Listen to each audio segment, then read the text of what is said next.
The Philadelphia 76ers cannot lose tonight. They can't lose tonight. Do you guys have any idea what will happen around the NBA universe if the Philadelphia 76ers lose tonight? By the way, watch the game with us on Playback TV, playback.tv/runitbackphilly, and tune in for post-game live right here on YouTube. We have been dominating bad teams. I'm just going to keep it a buck right now. And this happens every season for us. We go through a stretch where we get to play the damn Washington Wizards 7 times and like the Shanghai Sharks on a Tuesday for some reason. And Joel Embiid dominates. Joel Embiid goes on these historic scoring runs, drops 40, drops 50, drops probably, if he would play the entire game with the fourth quarter and all, he would drop 60-point triple-doubles. He's one of the best scoring talents that's ever existed. But look who it's against. And the whole outside world, the whole outside NBA world, during all of this is nonstop saying, yeah, but look at the competition. Yeah, but look who they're playing. Yeah, but look who they're playing. And we have a point in saying we don't make the schedule. And if it's that easy to drop 50 against the Wizards, then everyone should do it, right? We have a point. But they have a point too. So we get to this next stretch of games, 7 against decent competition, and we lose the first fucking one to the Chicago Bulls. The Bulls. So now we're teetering on the edge right here. You know what I'm saying? That the ledge is the historic run that Joel Embiid just went on and the 7-game winning streak and all of those things against terrible competition. That's the ledge, all right? We were firmly on that bitch, ready to keep going.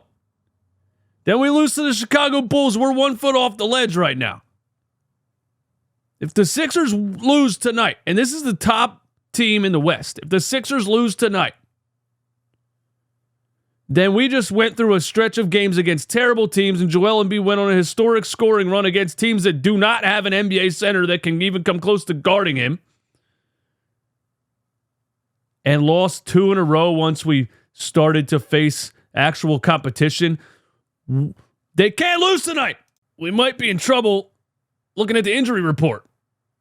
I'm going to give my thoughts on that right after the sponsor of the show. Let me talk to you about the sponsor of today's show, Aura. Are you tired of constantly receiving spam calls to the point where you don't even answer your phone anymore? This is mine just recently. What this is data brokers selling your information. It's kind of scary and creepy to think that your information is out there like that. Aura can identify data brokers exposing your info and submit opt-out requests on your behalf. Brokers are legally required to remove your info if you ask them to, but they make it very difficult. Let Aura do it for you. Aura also does so much more to protect you and your family from online threats that you can't see. It's very easy to set up, and the app does so many things for you, like parental controls, antivirus, VPN, password management, identity theft insurance, and more, at one affordable price. Let Aura do the hard work of keeping you safe online so that you can focus on other tasks and peace of mind. You can either let people continue to exploit and profit off your private information, or you can go to aura.com/runitback to start your 2-week free trial. Click the link in the description to get started. Now, speaking of tonight, we have some not so great news.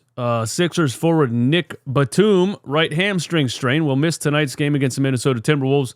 Marcus Morris illness and Robert Covington illness are questionable. The Timberwolves will be without Jalen Clark, right Achilles tendon rupture rehabilitation. The Sixers are so much better with Nicholas Batum. And I've said it a million times already since he's joined the squad.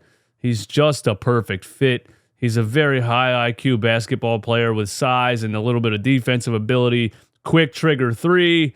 But the thing he does the best is play high-low with Joel Embiid.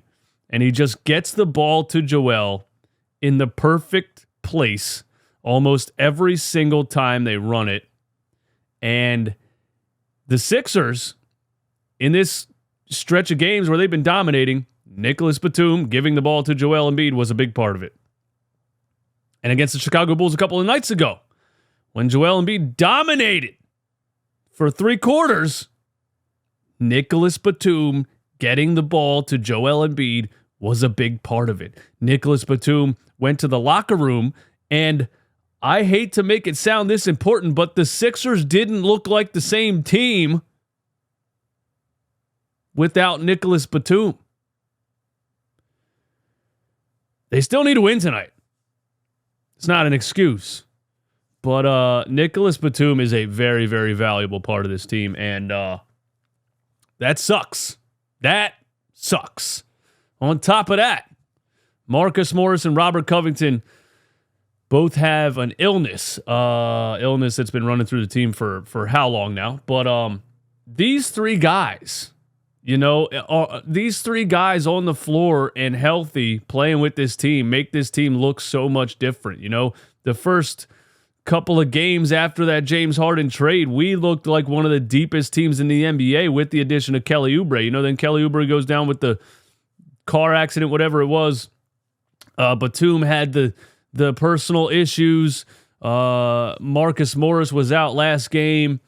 This is our depth right here. These 3 guys, in the trade, we thought the Clippers just threw in some washed players expiring contracts, but this group of guys, Batum, Covington, Morris, and Oubre, is the depth on this team that makes us kind of takes us, to a new level.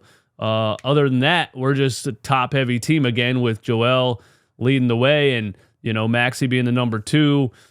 Even the past couple of years with Harden, Embiid, Maxey, it just falls off after the stars, and it's looked like we finally have depth this season. And if we're playing this game without Batum, without Morris, and without Covington, we have an uphill battle. If we're playing the game without those 3 guys, I then think the X factor, the key factor, the biggest factor to our success is Kelly Oubre. There's no depth outside. If we're playing without these 3 guys, there's no depth on the squad outside of Kelly Oubre. We know what Joel Embiid can do. We know what Tyrese Maxey can do. We think sometimes we know what Tobias Harris. I don't even like to mention Tobias Harris. I pretend he's not on the team sometimes. Kelly Oubre had a terrible game last game. Terrible shooting night. The worst shooting night of his season so far. The worst shooting night of his Sixers tenure.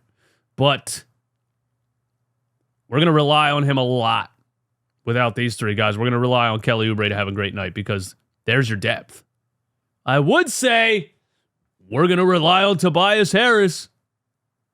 And all of the defenders in the Facebook groups claim that Tobias is still the 3rd option or something crazy like that.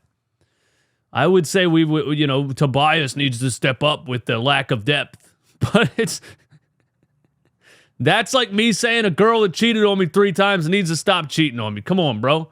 You do the same thing over and over, you get the same results. I watched it for 5 years. It's not going to happen, so I'm not even focused on that. Kelly Oubre is the X factor if these 3 guys are not playing. That's all I got. Hit the like button, subscribe to the channel if you're brand new, hit your notification bell, watch the Sixers Timberwolves with us on Playback TV tonight, playback.tv/runitbackphilly. It's a blast in there. The community's growing, and you should join us. And watch post-game live after Sixers Timberwolves right here on YouTube. You guys are the best. I'll see you soon.